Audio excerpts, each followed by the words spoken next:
Okay, now I'm actually filling the cavity between the walls here.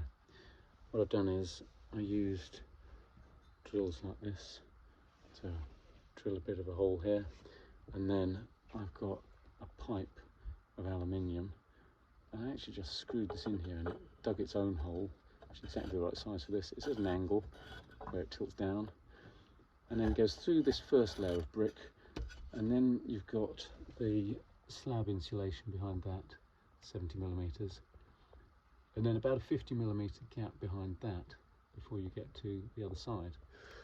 So I'm pouring the balls down behind the slab insulation, and actually even when I've just made this hole here, before going through the slab insulation, I could feel air blowing out through this, so I know that air is getting round the back of the insulation, which is bypassing it to a certain extent.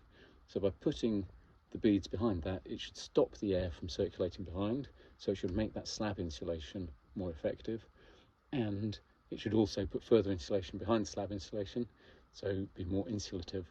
So my hope is that this is going to significantly improve the warmth of the kitchen below. And I've already put one of these bags in, that's 10 cubic feet in, and I've got another 10 cubic foot bag here. What's happening is it's going round the back here and round the sides, so it's filling up the walls, both sides of this, so it could easily be 20 cubic feet that go into this before it's actually full. So here I'm just putting this pipe onto the top.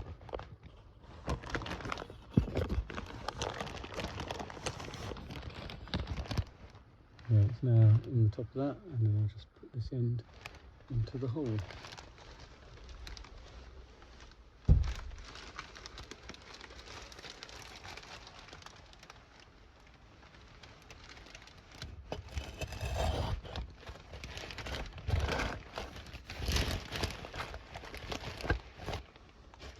And then just lift the bag up into this chair, and it slowly filters in. You can hear it trickling down, and so I'll leave that for an hour or so, slowly move the chair towards it to keep it upright, and then we'll get another 10 cubic feet into that wall.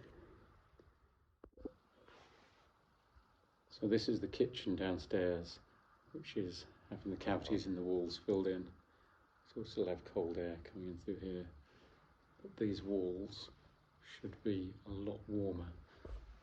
And it's actually been poured in up here, and you can hear, if you put your head in here, you can hear it just tinkling down the walls here. I don't know if you can hear that. And so it's going into this wall here, and it'll be going around the side here as well. And it'll be going into here. It'll probably stop here because of the doors, but it will fill up all of this wall. And that should be significantly warmer because of that. So this is after about half an hour. You can hear them still trickling in, and every so often just pull up the bag, move the chair forwards a bit,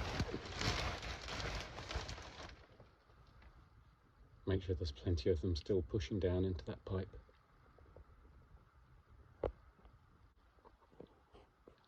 So finally, after about 30 cubic feet, put in a bit over 10 cubic feet that side, and coming up to 20 cubic feet this side. This is actually full of polystyrene balls now. I'll let them settle a little bit and I'll put a bit more in. But this is pretty much done now, and I can go ahead and put in more of these polystyrene balls in the main walls of the house through the loft upstairs. Okay, so what I've done now is, this has been filled up so high that I wasn't able to get any more balls in. But I'm using my wife's hairdryer up here that I put in a corner of the sack to blow the sack up and actually force the balls in here. And there's loads more balls going in here, and I've done the same on the other side. You can see I've had to block up the hole I made in the wall there because the balls were falling out after I'd finished this. So I'm going to force more balls in here, and that should make sure that they actually get along the sides of all the walls, all the way down to the corners there. Yeah, that's really nicely full up of balls now. You can see they're even trying to poke out a bit. So that was really useful using that hairdryer.